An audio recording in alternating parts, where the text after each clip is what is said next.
how are they letting this happen? This is a major U.S. city, and there's handing over 6 blocks to anarchists? How is this possible? And in most circumstances, it would be a very rational question. But honestly, not in Seattle. This happened in Seattle because this is what Seattle has become. Local Seattle station, Como, assembled the evidence in a recent documentary, and it told a powerful story. Seattle is dying. That's not me expressing my opinion. That's the title of the documentary.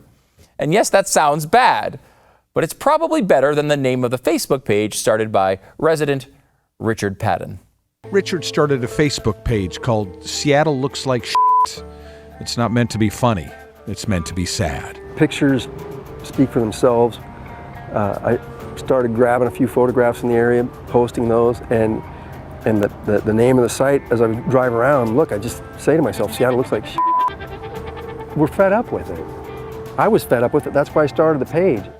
Day after day, one after another, the pictures on the page from every corner of the Emerald City paint a picture of rot and filth that is being allowed to fester on the streets and in the lots and under the overpasses of a once proud city. It looks like a third world. I'm not heartless, but I don't see that what we're doing now is helping anybody, and it hasn't gotten better. There was a time when most people's impressions of Seattle came from the TV show Frasier. What the hell happened here?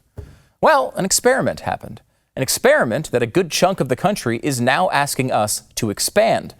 They didn't quite defund the police. They just stopped allowing the police to enforce almost every law. Steve Danishek has spent his whole life in Seattle. He says when misdemeanors stopped being enforced, it was the beginning of the end. And at that point, everyone got the message. It's a free-for-all down here. It's the Wild West. No laws apply. Do whatever you want. I could go down here and pee on the street or crap over there or smoke a joint. No one's going to get arrested for doing that because they're not doing that. They're not arresting anyone.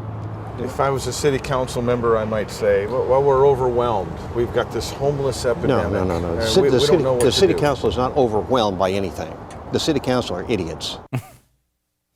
Kind of true. You kind of see the autonomous zone as now just another step down the road Seattle has been going down for decades. It's not defunding the police, it's defanging them. And when you're dressed up like a police officer, but you can't enforce the law, you're just at a really boring, never-ending costume party.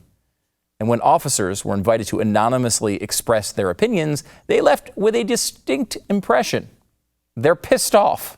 One officer wrote simply, "Yes, I am frustrated because I'm a law enforcement officer that is told not to enforce the law. It didn't used to be that way. Law enforcement officers used to be able to enforce the laws." This officer continues, "In the last 5 years, there has been a culture shift, and it started with the legislature decriminalizing felonies and dumping convicts onto the streets. And then there is this. An officer says, even if quality warrant arrests are made, the judicial system sees fit to let them out of jail within a couple of days, often the next day. Why are we risking our lives to take felony-level fugitives into custody if they're just going to be released?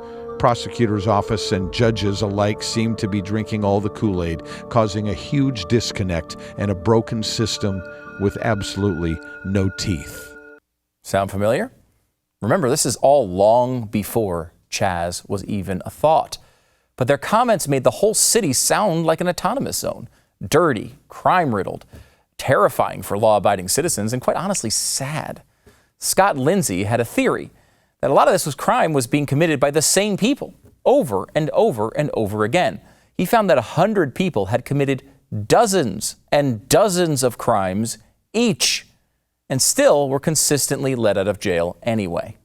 Take somebody into the jail, don't give them meaningful help, and then put them right back out on the streets, we know they're going to commit the same crimes in the same places. And our public records, our criminal justice records, really show that that's exactly what's happening. Look at the sheer volume of criminal cases. Calvin A., 68 criminal cases since 2002, repeated random assaults on random individuals. Drainin B., 54 criminal cases since 2016. Michelle C., 72 cases since 2000. And the list goes on and on. Seattle's mayor says this: It is wrong to conflate homelessness with a rise in crime. For at least 100 people, it would at the very least appear to be a factor. Of the 100 that you looked at, what percentage of them were homeless? Yeah, from our criminal justice records, 100% had indicators that they were currently homeless. And what percent showed signs of addiction?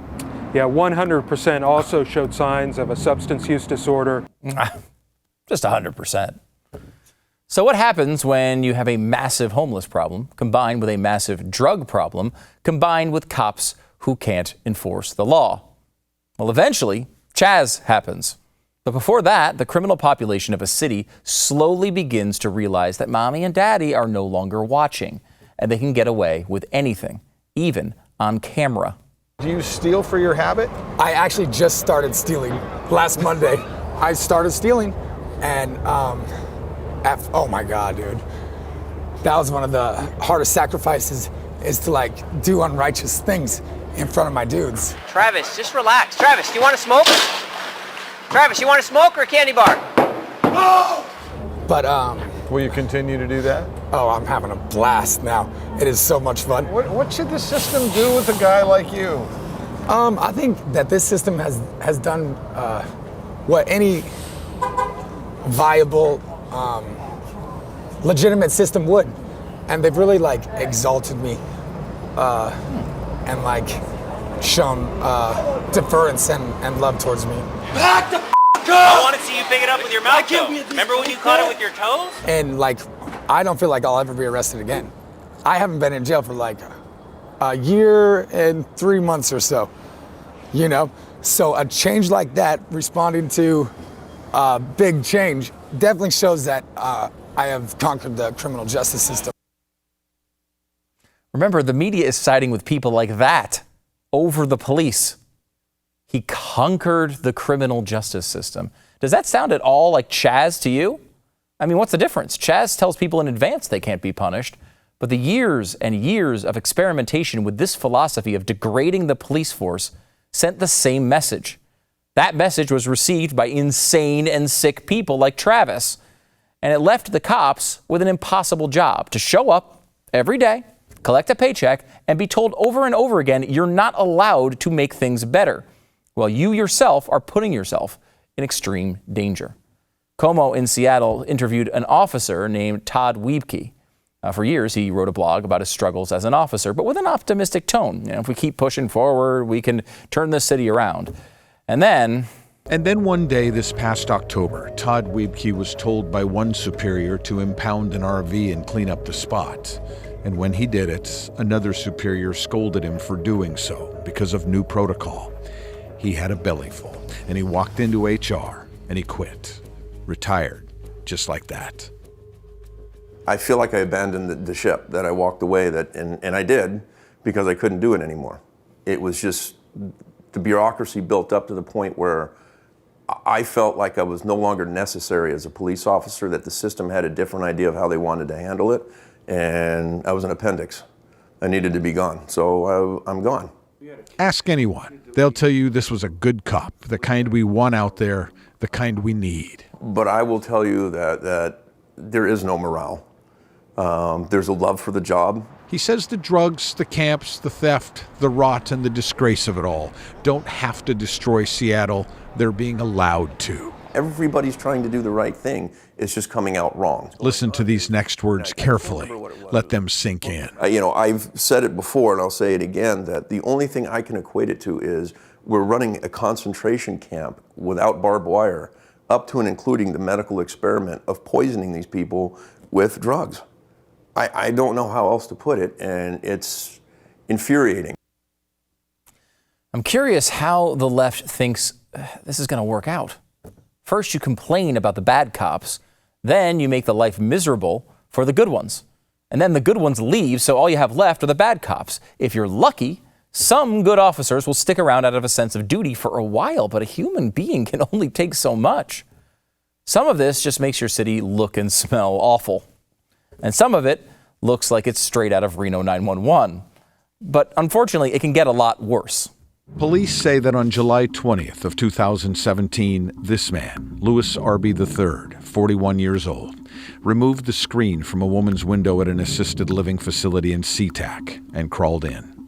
The woman inside was brutalized for an hour. She was raped and beaten and choked and robbed. Police say Louis Arby also urinated on the floor. Afterwards, police say he left through the same window he'd entered through. The victim was treated for bleeding on the brain, a broken nose, and other injuries. She was 71 years old. It was a shocking and disturbing crime, but perhaps we shouldn't have been all that surprised. Just 4 days before the rape, just 96 hours before police say he scarred one woman's life forever, Louis Arby III was arrested here, sitting next to the fountain, right outside the King County Courthouse. Police say he was selling methamphetamine. That's him in the back of the squad car after the arrest. He was booked and then released almost immediately. Our criminal justice system decided that he shouldn't spend even 24 hours in jail. This is a guy who had spent 19 years in prison in California for kidnapping and other assorted crimes, who was the only suspect in a previous rape and torture case as well, who by sheer luck you had in custody 4 days before he brutalized an elderly woman in a nursing home, and you just let him walk out. This isn't the fault of the police. It's the city council. It's local leadership. It's the mayor. It's the fault of the extreme left-wing philosophy that denies who the sick and dangerous are in our society and releases them to ravage average citizens. Most importantly, this isn't just Seattle. This is a preview of what happens when the far left gets control. They take cities built by freedom and capitalism and destroy them. And they're currently trying to find their way in and around the White House. If they succeed, if we give them enough power, the worst of Seattle could be coming soon to a neighborhood near you.